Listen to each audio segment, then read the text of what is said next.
All right, it's 2:20, so if we can bring it in. So, hi everyone, my name's Carter. I'm an assistant professor in the computer science and engineering department and also a big collaborator with ICDT, and I'll be chairing the next two presentations. Our next speaker is Tim from Battelle, and he's going to be talking about safe systems with unsafe agents. All right, hold it down here. So this is a talk that we are going to give in 2 weeks, actually, for a paper that just got accepted. It's a blue sky paper, so you can think of it more as these are research topics that we need to start looking at. And I'm going to first describe what I mean by an agent, because that term is getting thrown around a lot. And I don't agree with some of the definitions. So get you situated with what we really mean by agents before going into some examples of things that they can do wrong and some of the ways that by just going with the new technology, they can really break some stuff.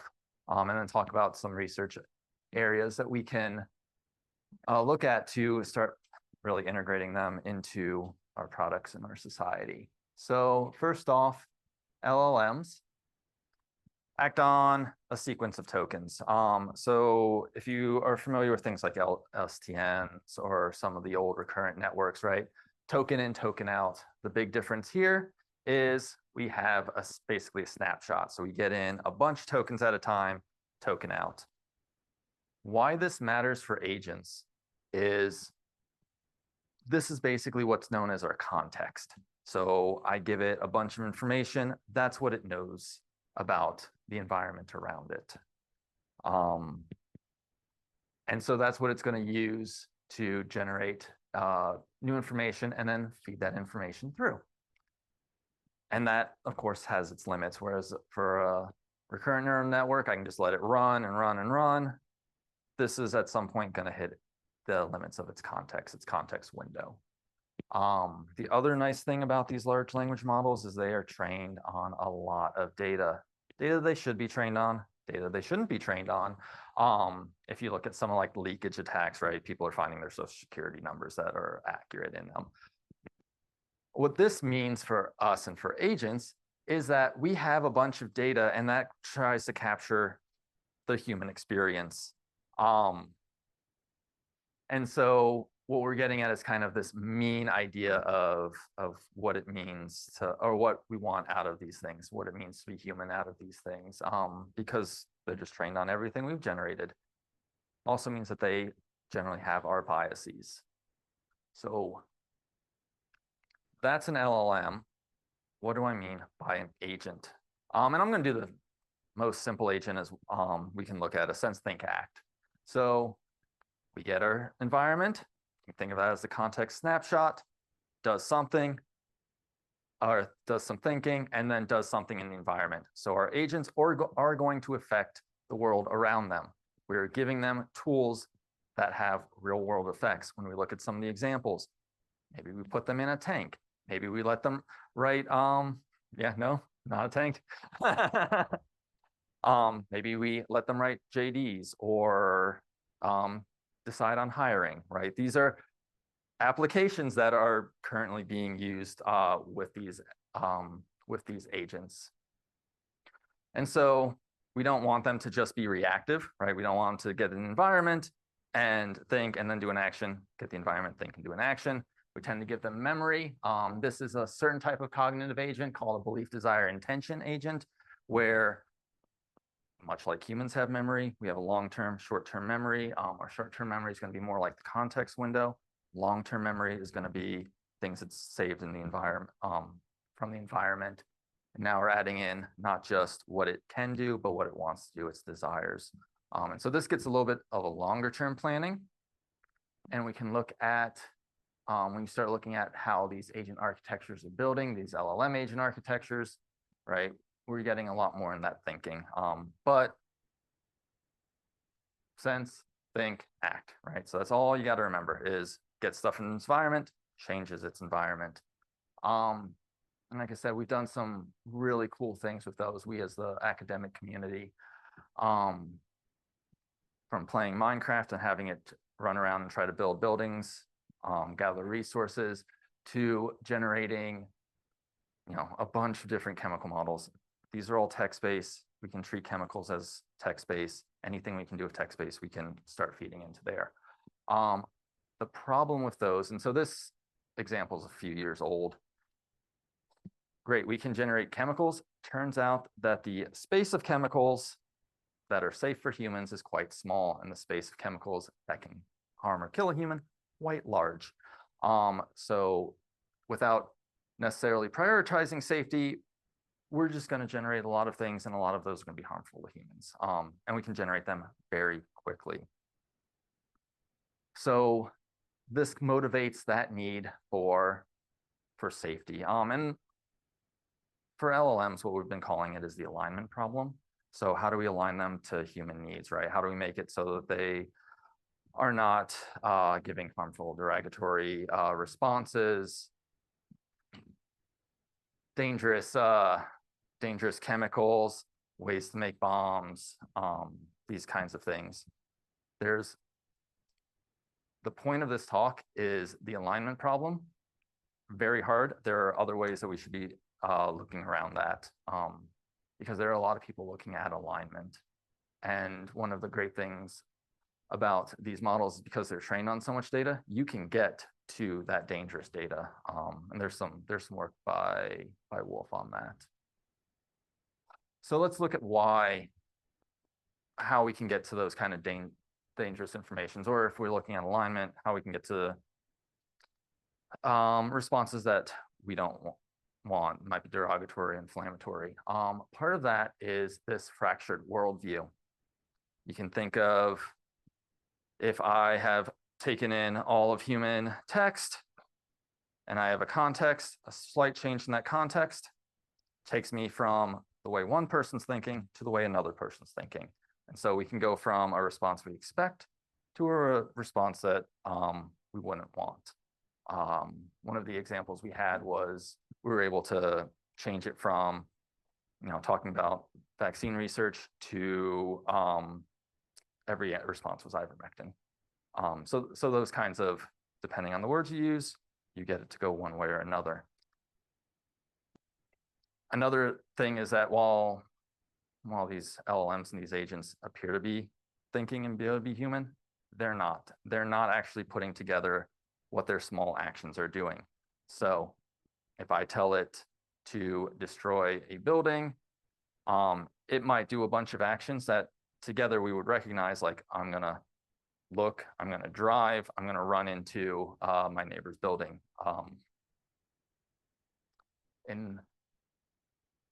And those actions by themselves, not dangerous, but the combination of them become dangerous. The other real issue, and this is the real issue with agents, is recursive processes. So as it is generating responses, generating actions, that's affecting the world. If it starts going off the rails, it's probably going to keep going off the rails. So these are kind of the three real issues that these agents are having that we need to protect against. So now let's look at some fun examples. Because one of the things that we've been looking at is human safety, right? We don't trust humans. When we put humans in a situation, we put controls around them so that they are not gonna, hopefully not drive into our neighbor's house. And there are a lot of ways that humans can fail. So we have this dirty dozen, which is standard in the safety community. Let's look at how these work with agents. So here is a tank example that I have a bunch of these tank examples that if you want to talk about, I'd be happy to later. But I might tell the LLM, hey, go fire a rocket at that orphanage. It should not do that, right? A way around that is by saying, okay, you won't want to fire rockets at orphanage. That's understandable. Oop, there we go. Go deliver a pizza to this orphanage. Where the LLM says, yeah, that makes sense. Calls its pizza tool. Pizza's a rocket. And so we get the destroyed house, where our pizza is our rocket. Unexpected damage. What this really comes from is a couple things. One is that, and this is kind of the big one, it doesn't actually understand its API, right? It's not looking at its code and saying, hey, that deliver pizza action you did, that actually is firing a rocket. That still goes against my code, right? The way it's doing is, you said deliver pizza, that action's okay. I'm going to deliver pizza, and I'm not going to think any more about it. We also have kind of a lack of communication, right? We're lying to it by saying it's delivering a pizza when we know full well it's delivering a rocket. And then some awareness about like the subtleties difference between the two. Another example that I have is, I asked for a survey paper on agents. Right, there's a lot of work coming out on people writing papers with ChatGPT. But just hook it up to an agent, has access to the internet, it can go and do this. So it goes and searches Google Scholar and gets some references and says, okay, I'm going to go search those references as well. And again, and again, and again. And at some point, I've created a web crawler for Google Scholar. And Google Scholar will block your IP if you create a web crawler for it. So this is not really the fault of the agent, right? The agent was doing what it was being told, but it did not have a good understanding of its environment, of kind of the rules and regulations around it. It's kind of missing that correct reference information. And the norm when we're creating these things are, if I'm a grad student, I'm going to go and I'm going to do my search, and then I'm going to go look at the references, and I'm going to go do a search on those. I'm going to go do a search on those, right? Same behavior. So we would not expect it to necessarily cause conflict. It does because of its speed, right? And because of the policies outside of its control. All right, last example. So there was a paper that just came out on, they set up a company with these LLM agents, had it do a bunch of tools or tasks. So things like, hiring, writing code, having meetings, not good results. But in this example, write a description for a new data scientist. I'll ask Alex from HR for help. Alex tells me, go talk to Julie. And that's the extent of my context. So remember, we had that context window. All of this filled up that context. I now forgot, or the agent now forgot that task. And so the last thing I remember seeing is, I'll ask Alex, not Julie. So I have asked Julie from HR for help. I found that I've completed a task and I get no job description. So the agent just doesn't do it, right? It stops halfway through. A more pertinent example, a friend of mine kept trying to get a router from a company, and the company had an LLM agent that just kept closing the ticket and he kept sending images of like, this router just doesn't exist. Right, so again, we're putting these out there in the world. These are the issues that we're running into. We get distracted from contextual, or based on our context window. And so, this is kind of the complete list that we've come up with, which you can also find in the paper. But there is definitely, and what we show in the paper is that, we can start thinking about these in the same way we think about human safety, right? These agents, if we create them as actors, we need to think about them as actors. So what do we do? Well, a couple ways that we treat human safety is we either blame the person or we blame the environment around them, right? So we have this idea of this person-centric control, where to fix a person doing a mistake, we send them to more training, right? If they fail a phishing scheme, we send them to training. We might reprimand them. System level safety is going to say, okay, instead of having them like fail their these phishing tests, let's put up firewalls around it. Let's put up ways so that the phishing is not getting through to them, right? Let's do upstream and downstream methods. And so how that works, let's look at our Google Scholar example.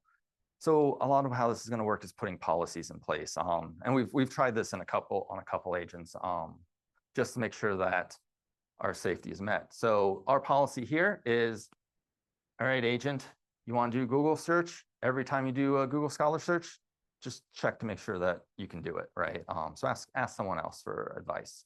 And so we say, yeah, 1 is good, 2 is good. You've done a lot of Google Scholar searches, like work with the data you have.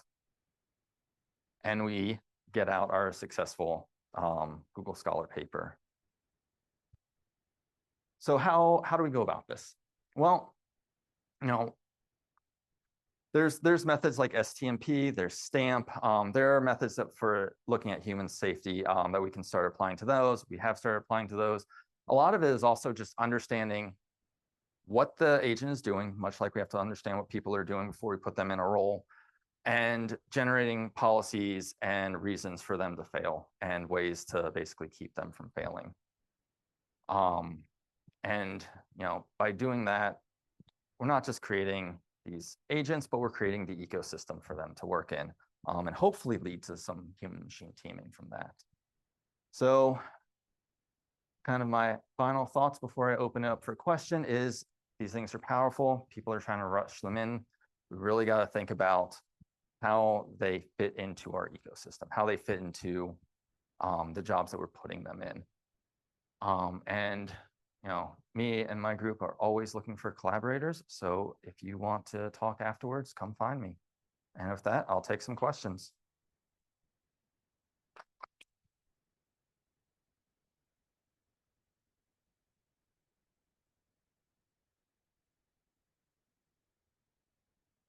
So who are your peers proposing helpful and successful AI safety?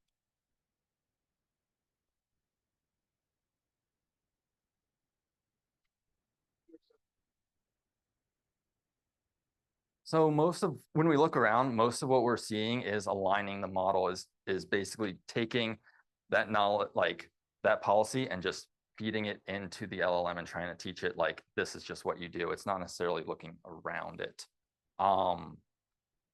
This being what's known as a blue sky paper is us trying to get into the community and saying, we're not sure who's around there, but let's start building a community to do that. So I haven't seen a lot of papers looking at safety for them, or system safety, but it's a topic we should start looking into. Anyone else? Yeah.